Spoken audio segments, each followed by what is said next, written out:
होगा तो आस्ते से आप लोग बैठ करके घर पर 2 घंटे पूरे लाइव इलो ऐप में देना होगा, तभी आप लोग अर्निंग कर सकते हैं।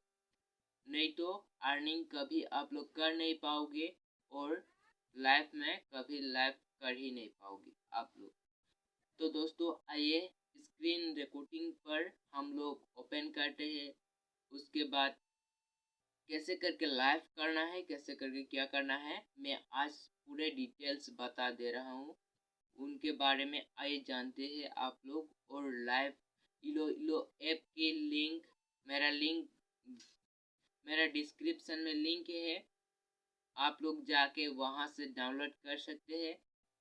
और आइए हम स्क्रीन पर पूरे बात करते हैं।